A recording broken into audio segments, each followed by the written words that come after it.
Greetings, everyone. My name is Sister Joy Harold Goff. I am the executive director of Bump the Triangle, and we are very excited to be having our first artist talk of this year's 2023 virtual art auction. You guys are in for a treat. We have a very special guest with us today who is in the auction. Bump the Triangle's annual art auction fundraiser brings together artists and community members, collectors, donors, and friends to celebrate and support the exposure, expansion, and the resourcing of African diasporic heritage arts and cultural practices. We do this with young people, intergenerationally. And this year, we are so excited to be in partnership with Great Griot and Gray Owl, the Griot and Gray Owl Black Writers Conference. So all proceeds are going to support this Southern Writers Conference, the very first of its kind in the South, dedicated to unifying Black writers throughout the South for skill sharing and gate breaking, access, camaraderie. And of course, Bump the Triangle's mission is to foster excellence in agency and youth using the cultural assets of African diasporic visual and performance arts. So we build artistic proficiencies, cultural knowledge, heritage knowledge, and resilience. So I want to show you just what you can look forward to. This auction is going to go live at Griot and Gray Owl's event on this Thursday at the Hayti Heritage Center. In case you have not seen this flyer, this gorgeous flyer, the Black Artist Reception and Art Auction. So you can actually register for this event that's taking place this Thursday at the Hayti Heritage Center on Old Fayetteville Street in Durham, North Carolina. This QR code that I'm keeping up in the corner of the live stream here, you can use this QR code at any time to go straight to the registration and register for this free event. We're going to have a great time. So make sure you check out the QR code while we're talking. Register for this event on Thursday. This virtual art auction, all online, will go live at this event on February 23rd, and you'll be able to bid on all the art in this platform from February 23rd through March the 9th. So let me just show you this platform quickly. Let me see if I can get this for you. I'm going to hide this. Remember, this QR code is up here at the top, so you can always access that. And I am going to present. I'll show you here.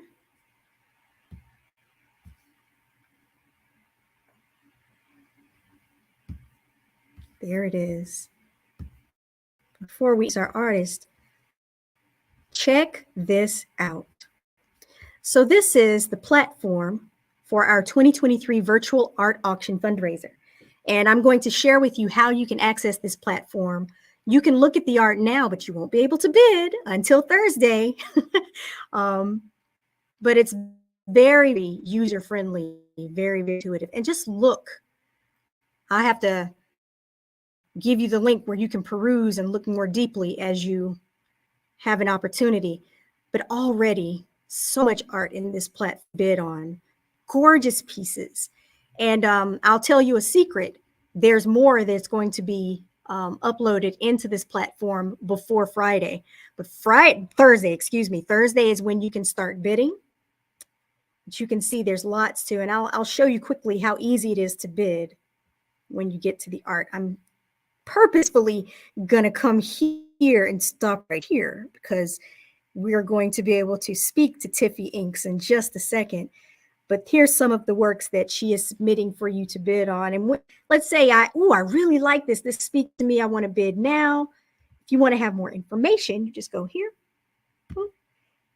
And when you click more information, you can see the whole piece. It gives you a little bit of information about shipping and what the mediums are and how you can, so you can pick the perfect spot in your home for this art, or the perfect spot in your gallery, or wherever your place of business where you're purchasing this art to go. And of course, if you have any questions, you can also reach out to us. But here you go. And then when you're ready to place your bid, it's just a matter of pushing the button. Now, right now, the platform will not allow you to do that, but you will be able to start bidding. You can start looking now and be ready to bid when the art auction bidding starts on February the 23rd. All right. I'm going to stop sharing. There. Can you all see me now again? Great. All right. So I'm going to take this opportunity to introduce, to bring into the platform, our director of visual arts for Bump the Triangle.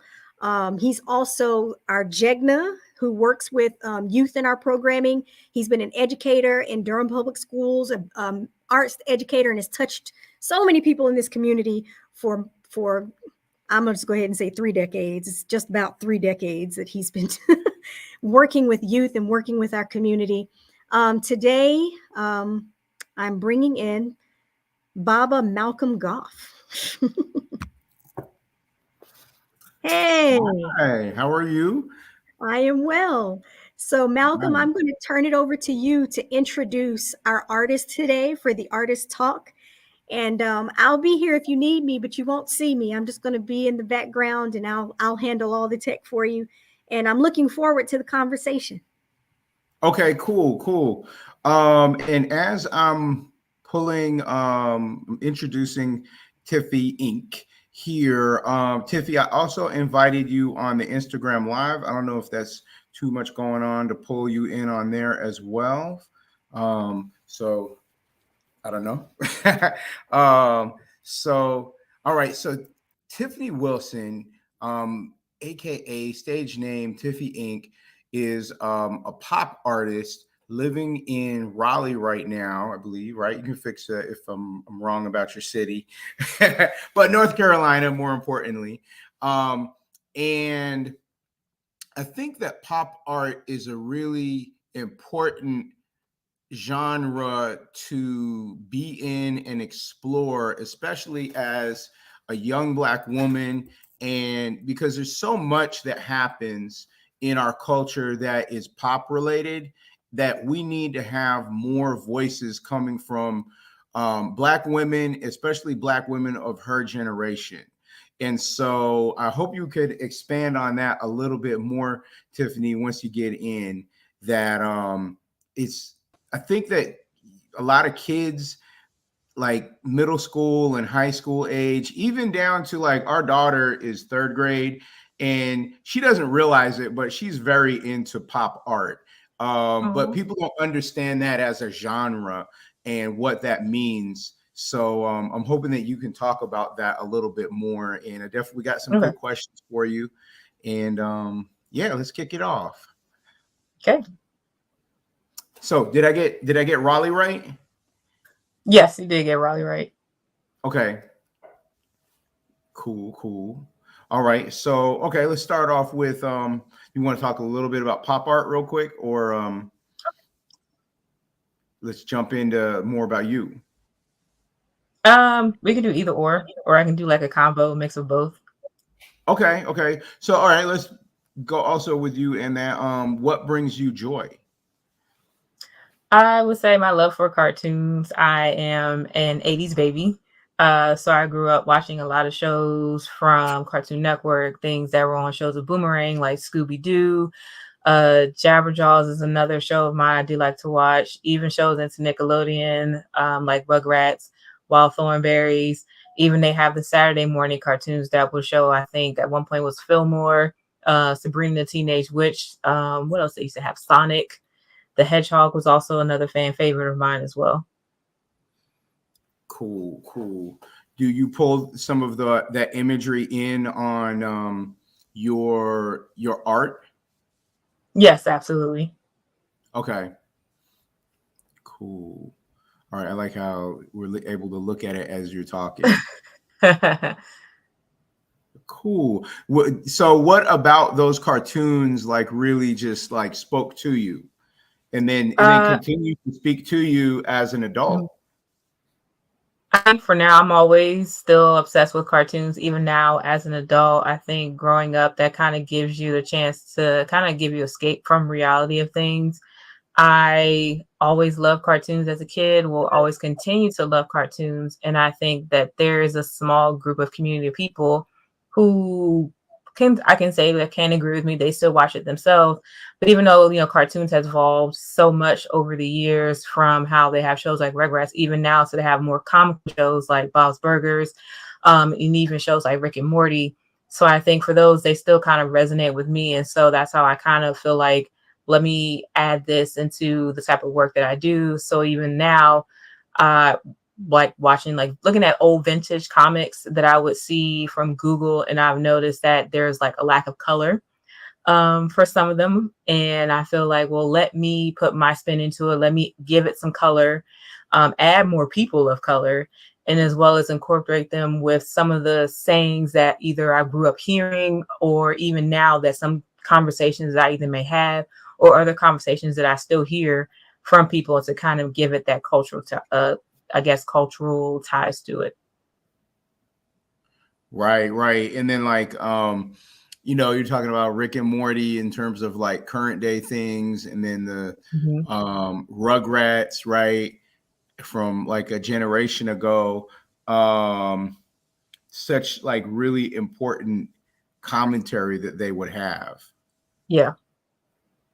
Cool. All right. When did you start creating your art?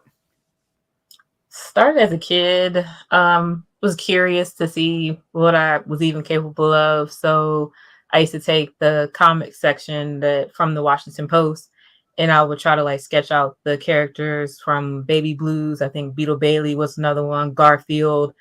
Trying to figure out who else. Spider-Man. All those characters on there, and then from there, like my father, he would see that, oh, well, you can actually like draw. So let's see, what else can you do?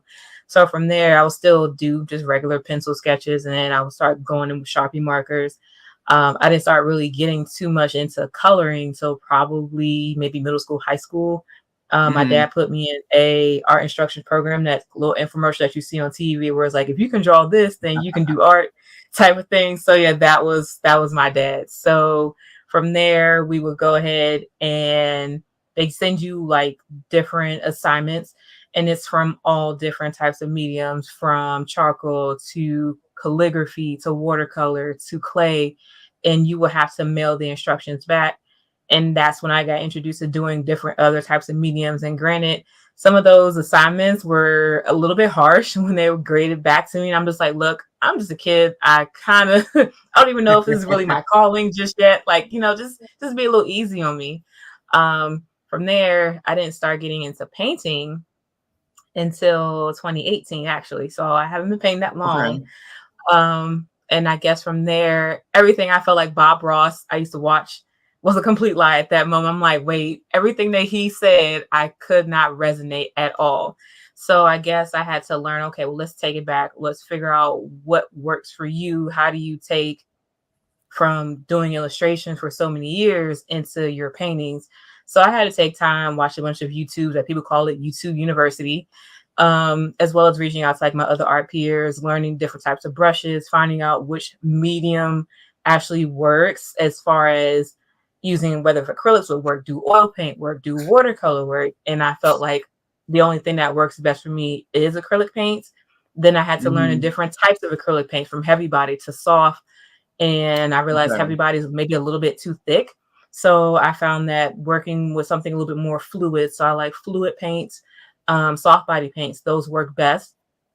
Some people I know, they can only just need one layer. No, I need multiple layers. That's how I managed to get, the flat, solid, clean look to it. That's the key to it. I had to learn on my own, is layers. And I think from there, I just started doing into shows, started doing art shows, started making appearances at different art events.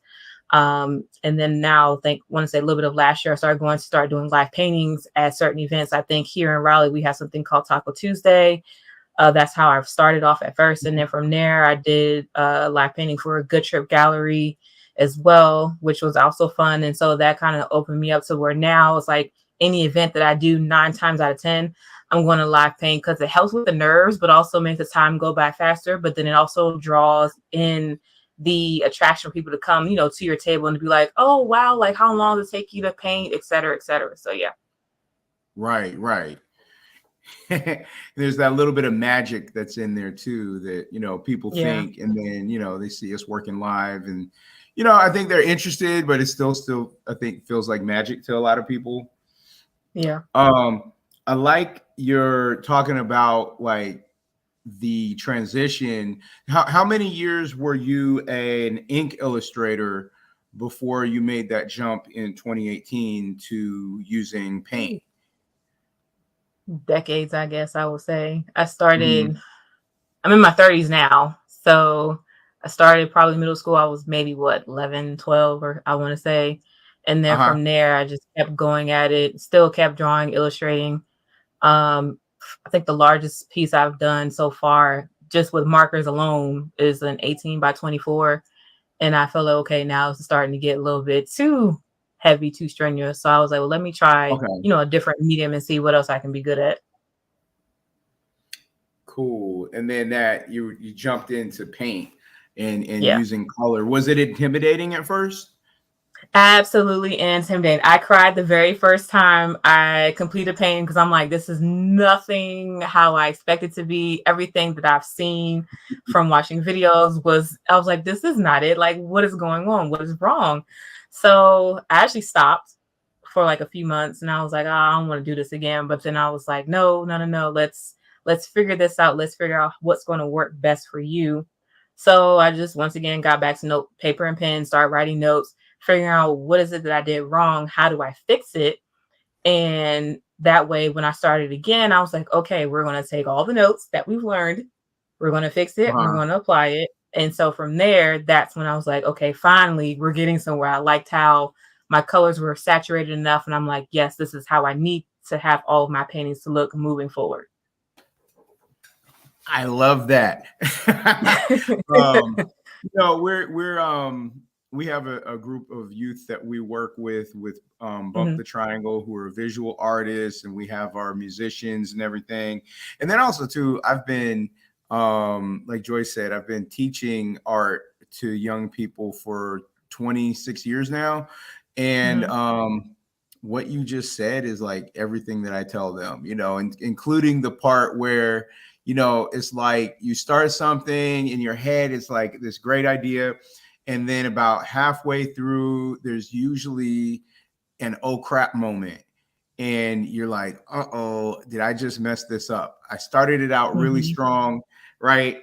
And that's our process. You know, I think it goes across mediums, from like visual art, writers, dancers, filmmakers. Like I feel like all creative people go through that, you know, but Absolutely. pushing through, like you said. And I love the piece that you said about taking notes Yes, I on still like, do it okay, now, so it doesn't change. yeah, cool. And I mean, and that's true with like the creators on the tech end too. Like when they're coding and stuff like that, that's what they do. Mhm. Where were the bugs in the code? You know, so that's what we got to do too. Yes. Cool. Okay, so did anything significant happen that caused your shift in your creative journey? Uh, a few things, but I want to say the biggest one. So last year I did lose my father in June. And I would want to say he was kind of like the person who got me into doing art in the first place. So from there, I didn't know what the next steps was going to be because it was just like, well, God, I can't, call him up anymore and be like, hey, how's life going? How you doing? This is what I have going on. Or, oh, guess what? I have this. Or, hey, can I send you this article? Or can I forward you this email that I got earlier? So for me, it was a little bit devastating, and it kind of put me in a hole where I was just like, I didn't feel comfortable if I want to even create anymore. I wasn't sure if I want to continue doing art anymore at that point, Hmm. mainly because I didn't understand how grieving actually works, and I was never informed that grieving comes in waves. So I would think at one moment I'm like, okay, finally, all right, I think I'm fine. Let me see if I can try paint again. And I'm like, no, this isn't it. This doesn't feel the same. And then as once again, I'm back into that sad, angry, upset stage because I felt like my father could have, he could have lived a whole lot longer. He was still young, still too young. But Mm. life happens, things change. My father was sick for a while. And now it's just like, okay, would he really want you to quit? And I'm pretty sure he'd be that person where he'll probably give me that weird pep talk and be like, come on now, like, this is not you. This is not who we are as individuals. This is not who I want you to be. So from there, I kind of had to actually went back home once to go, visit his gravesite and just let it all out, let everything that I need to say or what I wanted to say that I couldn't say at the time when we had like his funeral or anything of that matter. So from there, I kind of felt like a little bit of chip off my shoulder where I was able to feel comfortable to go back into creating again, back to socializing a little bit. And from there, I realized he will always be there with me in spirit. And sometimes at moments I feel like he's there, especially when I'm doing events. Because if anything, if I would give is for my dad to have that one chance to like actually see me in my element, to see me at an event, to see me paint live. That would have been Mm. like the top tier moment for me. But now he's just gonna have to do it in spirit, and I'm just gonna be like, look, I know you see me working, right? Okay, cool, we're good then. Yeah, yeah. Cool.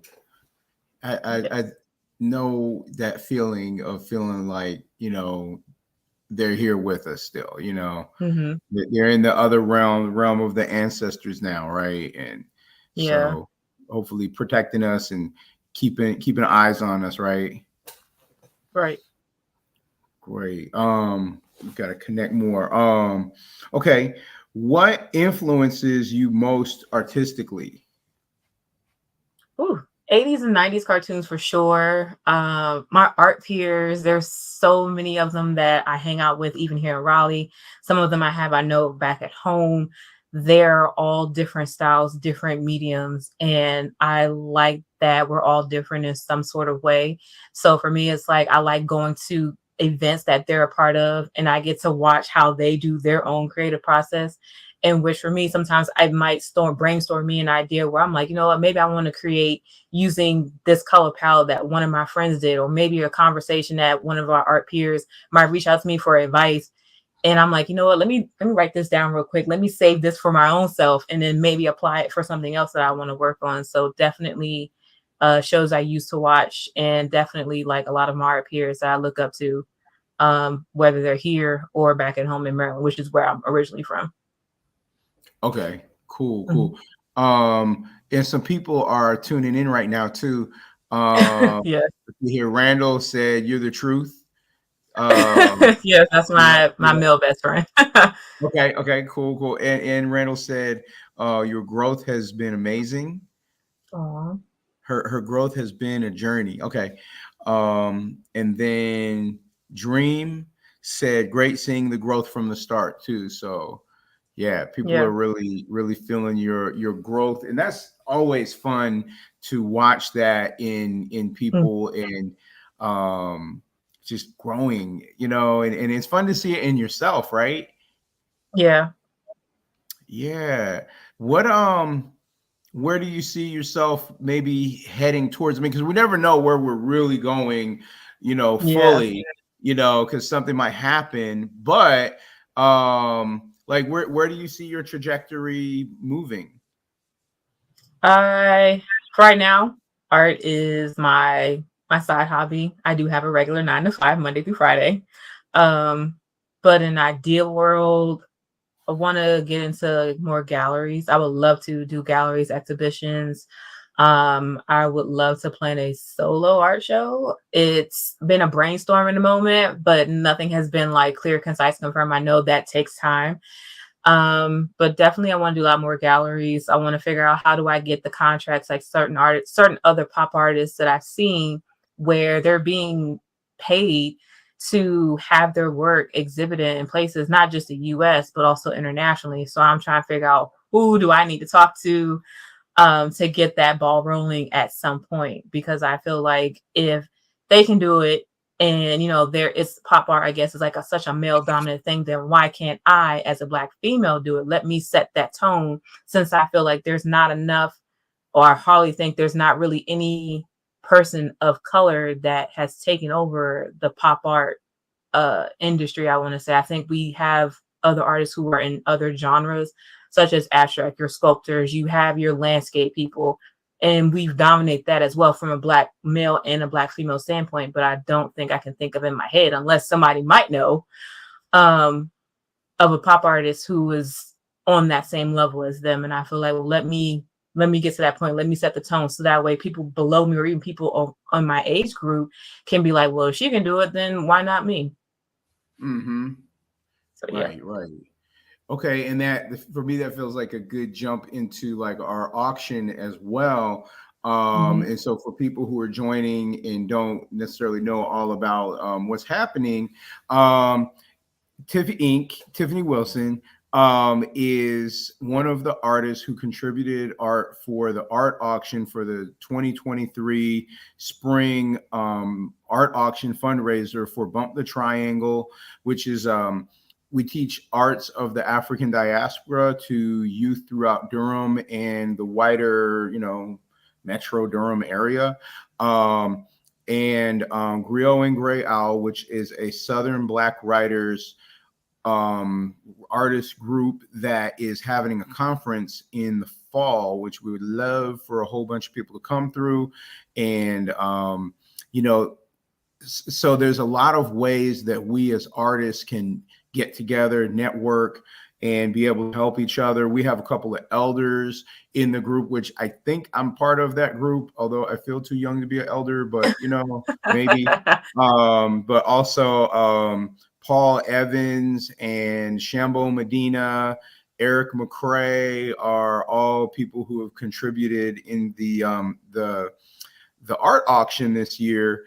And a couple of those names, I think we should all get together as artists and just talk and build, because some of those things that you talked about, like getting your work internationally, I know Eric McCrae has a little experience with that. And so maybe he'd be willing to share, how he got his work into embassies and stuff like that.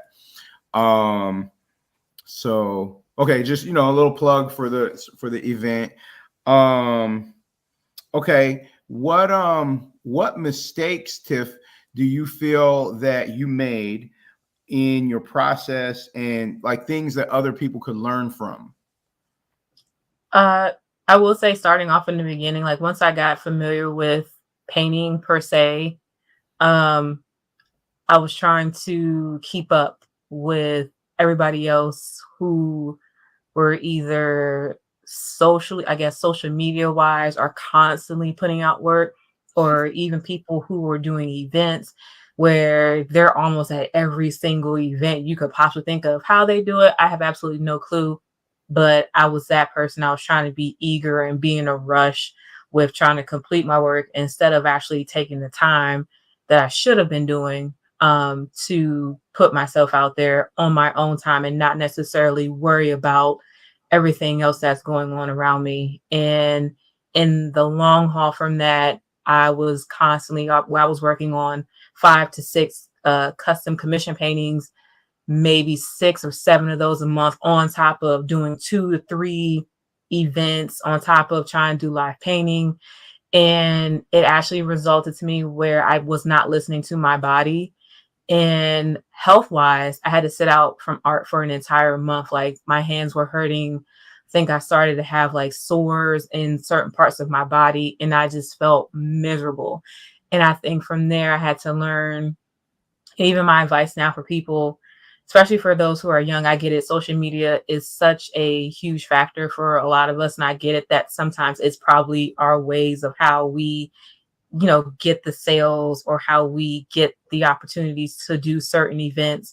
But know when to give yourself a break. I get, for some of us, art might be our full-time job, but your health has to come first. And it's not even just because of the fact of my father passing that it has anything to do with it, but I had to realize that for myself. Like, taking care of yourself always matters. Your mental health, your emotional health, all that plays a part. It is okay to say no to some things, like give yourself that grace, and also know that it's okay if you make a painting 1 week and you post it, and if you wait another 2 weeks and you do something else, the world will still continue. Your art will still continue. Even for people outside of the art industry, whether you're a poet, music artist, it's still the same thing. All that implies. Also try to get in things involved that's not really social media platform. Just find out through the newspaper, through the news, whatever that's locally going on. Go as a spectator, see if you like it, and then consider later on if you wish to apply for it or not. That's something that I do now, is where I think this year I've definitely pulled back a lot from other opportunities that I have been asked. And I just say no, just simply not because I don't want to, but I just realize that I don't want to overwork myself, because I know how my thought process is. I know how my brain works and how I want to execute certain things tremendously. Also practicing on days when you have artist block. For me, I feel like trying to do things that doesn't relate to art. Like I like to go to a park, listen to a good playlist, go hang out with my friends, do those things that will also give me opportunity to, get back into the art world, but also learning to just really take your time. I feel like now I do that. Before then, absolutely not. I was rushing. But for sure now, I'm definitely more comfortable with just painting what I want, how I want, the colors I choose to do. And I'll post it whenever I feel like it. If folks like it, fine. If they don't, that's okay too. But I will not allow that to discourage me from still not, creating more work or doing another event or painting live or doing a custom piece for people. All these things just take time, and I have to still continue to work on having patience and giving myself grace for those things. Speak. The truth there. Yes. Thank you. Because I feel like a lot of people get caught up in trying to keep up with the Joneses and the modern, contemporary form of keeping up with the Joneses is like doing all that stuff on social media. Back probably in like the 1950s, people were trying to like have their lawn look like their neighbor's lawn or something, and it's like, you do what you can. You got to live your life, and it's got to be on the terms that you need it to be. Other than that, you got to know when to stop, do what's good for you and what's healthy. Yeah. Okay. So we're selling art, right? It's this art auction. What would you say to people who are thinking about becoming collectors of your work, or any artwork, or maybe even people who have already been collecting artwork? Why should they think about us? One, I actually discovered this last year, that you can actually use any artwork that you buy from any artist. You can use that as a tax write-off. Yeah. I didn't know that. Okay. Yeah, okay. I was informed about that last year, and I thought that was like a really big takeaway. Longevity, I think it brings liveliness to your home or to your office or to your place of business, whichever you so use it for.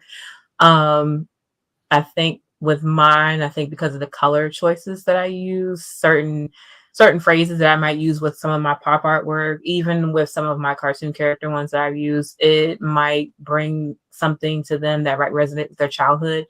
Might be something even related to them in their current state of events. Maybe so. I think colors can also affect your mood. Bright, vibrant colors, or sometimes it might be the dull colors that might, work for your mood change. I guess like the colors of mood rings.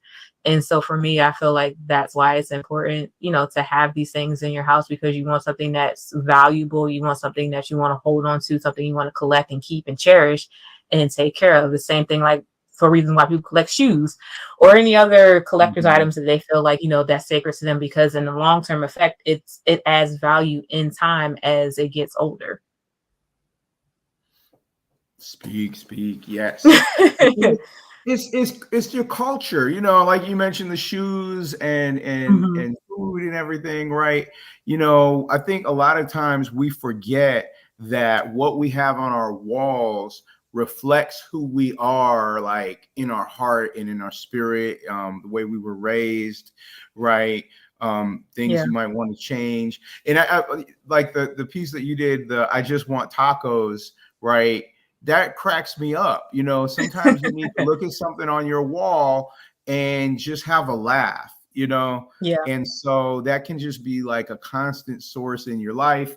And, you know, it's on your wall. It's a piece of art. You don't have to turn it on. You don't have to happen to scroll by it. You've bought it. It's hanging in your house.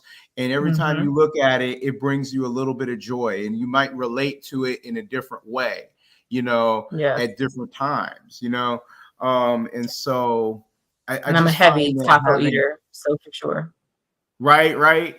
Yeah. Yeah. And then look, it connects with other things like around the culture. Like, you know, now we're living in the age of like food trucks are the new dope restaurants, you know. Mhm. In fact, you see a lot of restaurants opening up food trucks just so they can be more relevant to the culture, you know, like established restaurants, right? And Yeah. so just wanting to go and get something from your taco truck, right?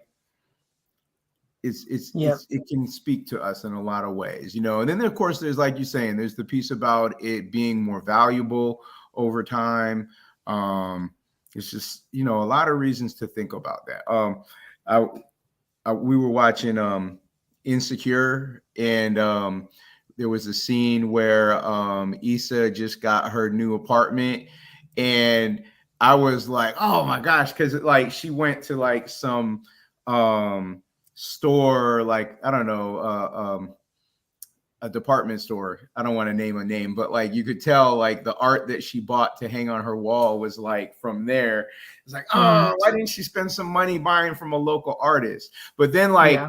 in the next episode, they did show like her and her friend going around and looking at art at like a local art show. But you know, there's way more that was on her apartment wall that was like commercial from a big box store. But you know, it is what Yeah. it is. Hopefully we get more people to realize that they need to get art from us, you know. Mhm. Okay, let's see here. I got all right, back to like, you know, your journey, right? um we talk about in Bump cultural knowledge and heritage knowledge, right? um do you think that cultural knowledge and heritage knowledge are important to teach the youth? Absolutely. To a certain, to a very high degree, that I feel like it has to be taught, especially now when, you know, the world wants us to try to erase our history from schools. And granted, you can try to do that, but if you have, you know your family's history, know their heritage, I feel like that's the one thing that we all should start to do. Ask questions, where we're from, what our family is like, how far back do, these generations go. And that's something that we can teach, whether we give that back to our own kids, if we have kids, grandkids, aunts, uncles. Those are things that we need to talk about more, because you never know who you might be related to. In the long haul, you never know what other languages that your family may or may not be aware of. And so I think that's something that it needs to be brought up, whether, you never know, you might have a great grandmother who, really hand stitch quilts. And for those inside those quotes might have a hidden message that we might not know, but your folks may know, or her folks might have known. So I think for sure we need to do that as a community, whether we might host events or whether we do, webinars or seminars, just to kind of do something that kind of teaches the youth, give them like an activity that makes them feel like they're learning, but also not feel like, oh, I'm being, completely lectured, but give them something interactive to do. So that way they can learn from it and then realize like, oh, this was fun while learning. Because for me, I'm kind of that same way. I'm the person where it's like, you can talk to me all day long, but if it's not something interactive, I'm probably not going to remember it as much as possible. So I think that's definitely a good way to start. Cool. And what do you think, if anything, for you as a youth would have helped support you as a young artist? I think if I would have had like a mentor of some sort who was in the same style as me at that time frame, I think would have helped tremendously. And I think now, granted, in a sense, having that mentor is not as a heavy necessity or need, but there are other artists who do the same pop art style as I do, and it's not a hesitation for me to reach out to them and get advice or figuring out, okay, well, what colors did you use to get this, or how did you, or what canvas or what supplies are you using, or even just asking for feedback to say, hey, this is what I'm working on. I think I'm missing something here. Can you help me out? I think if I probably would have gotten to that maybe when I was younger, then I probably maybe would have been a bit more into the art realm harder than it is now. I think I'm doing it more now in my 30s than I did in my teens and 20s, which is fine because I feel like you can really start at any given time. What they say, like Vera Wang, she didn't start becoming famous until she's like 40s or 50s, I think. So I feel like I have to think about it as not an age of when, it's just a matter of like how bad you want it. um Reaching out, really talking to people, networking with getting into the right folks. So I think that's how it's going to have to be. Cool. All right. I'm looking at a couple of comments real quick. Mhm. So Dream is Marcus, by the way. Okay. Okay. And then Randall was saying Crit is one of his favorites because the album and the artist, I guess the way he speaks. Oh, I know He's a exactly big what Crit. he's referring to. I used to do like digital album cover works of taking cartoons and placing them on certain famous album covers. So I had Huey on the cover of one of Big Crit's albums, and then I have Okay. like Outkast, Rick and Morty was on the cover of Outkast album, so that type of ordeal. Okay, like a mashup. Yeah. Okay, and remixing and everything. Okay, cool. Mm-hmm. Cool. All right. Well, is there anything that you want to have us close out with? For right now, I do have a website for those who are wanting to know. I have prints, I have shirts, including one that I have on now. It's Tiffy Inks, TIFFYINKS.com. That is my website. I am also on all social media, just about all social media platforms. So I do have Twitter, I have Instagram, I have TikTok. I also have Facebook. It's all the same thing. Of course, there's the Youth Art Show that's coming up on March the 17th. I will make an appearance there. If for those who want to see me live paint, I will be painting live as well this upcoming Wednesday at the Oak House in Durham, at from 6:30 to 9 p.m. So like in 2 days? Yeah, in 2 days. Okay. Cool. Okay. To go check you out there. And I guess maybe we should link up with you too about coming to talk with the youth in our program, because there's a lot Sure. who are interested in what you're doing. Okay. Cool. All right. Should we bring Joy back in? Do you want to close us out, Joy? I see the flyer that you I had can up. come in. I can come in. Say hello. Can you guys hear me? Hi.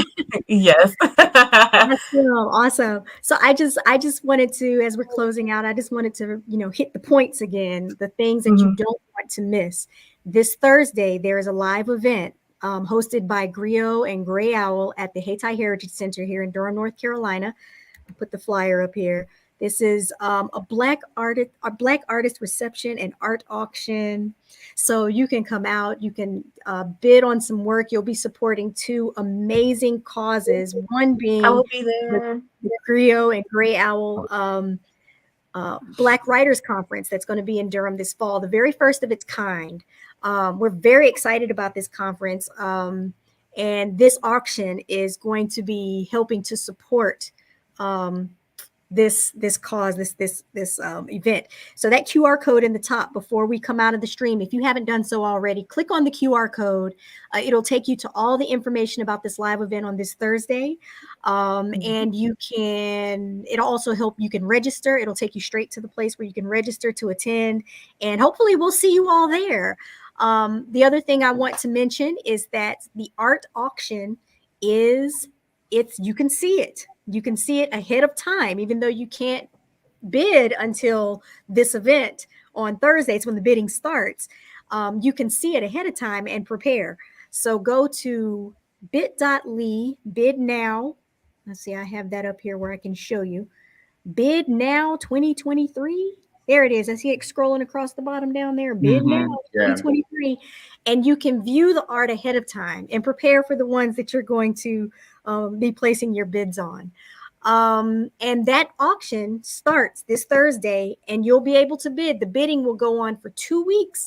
So you have until March the 9th, and then the bidding will close and we'll announce all the winners. All the winners will be contacted so that we can arrange for you to pick up your works. Now, the cool thing about a virtual art auction is that you don't have to be in the spot. You can bid wherever you are. So share, all of your art collectors that let them know that there's some amazing art that's for sale. And auctions are a wonderful opportunity to pick up some really great pieces, unique pieces that you can't just find anywhere. You can't just, we're not auctioning off any pieces that you can go into Walmart and get off the aisle now. You understand what I'm saying? These are some very special works by some amazing artists. So make sure you check it out. And lastly, our youth visual artists are having their show. They're having an art show. Malcolm, do you want to speak a little bit about the Visual Art Studio? These young people are curating an art show in March, third Friday, where they're going to be putting up their works, which would also be for sale, but mainly it's for them to have the opportunity to curate their work. And we have some amazing young artists as well. We're talking ages, middle and high school artists, ages 11. I think the oldest one might be 16, 15 or 16. So, and we have a few that are like even young adults. We've had a few like youth in our kind of orbit that were like post high school, but trying to like find their way and everything. So, what I like is that it's a lot of different ages. And then we also have some really great mentor. We use the word Jegna, who are just like really affirming the youth, because I feel like we have so many things in our culture that discourage us from being creative, that we need as much affirmation in it as we can get. And when you're a young person and things already feel weird because like you're growing at a weird rate, your feet feel too big, you look in the mirror and you look different than you did the day before because you just had a growth spurt. There's all these things in your life that make you feel awkward at that age. And so for them to have something that is very positive for them, and they can create and show themselves and invent things and bounce ideas off each other, it's really special. So we really just need support even if you all just come through and support them with good vibes, that's great, and then if you see something that's like, ooh, this kid's onto something, that's amazing, and you want to like ask them if they want to sell it, that's great too. But mostly we need good vibes from people other than us, because they start to view us like their parents. And you know how like with your parents at a certain age, when they say something, you're like, yeah. Right. When you hear it from some like, cool stranger like Tiffy, right, they're going to be like, oh my gosh, she liked my work. Yeah. So this auction supports the Griot and Gray Owl Black Writers Conference, and it also supports Bump the Triangle. And all of our work, we We center music and art and cultural practices of the African diaspora with youth as healing practice, as affirmation, giving them autonomy with their creativity. So when you're purchasing a piece of art in this auction, you're supporting two excellent causes. So by all means, join us. All right, I think I'll take this down so we can all be seen just a little bit bigger. And all hearts and minds are clear. I don't see any more questions from the audience. Okay. We can go ahead and Juanita wrap says up. she's proud of you, Tiff. Thank you, Auntie. I was like, wait, wait for my mama. Can I say something? Yes. But Bio, if you have any last statements or anything that you would like to say, you can go ahead. And I otherwise, just want to say thank you for this opportunity. This was fun for sure, and definitely, Malcolm, we have to keep in touch for sure on whether we just more art talks or just other like future projects and stuff like that. I definitely would be open to it. Cool. All right. Well, I think I heard you say you'll be at the event on Thursday. Yes, I will be in attendance. I have to. I was like, I'm curious to see how everything else is going, of course. Yay. So we'll see you there. Yes. Cool. All And I'm right. gonna try and make it out Wednesday for your live paint for at least a minute. Okay. Check it out. All right, everybody, go to tiffyinks.com and check out the auction at bit.ly/bid now 2023 and be ready to start placing your bids on Thursday, February 23rd. Good night, everybody. Bye. All right. Bye-bye.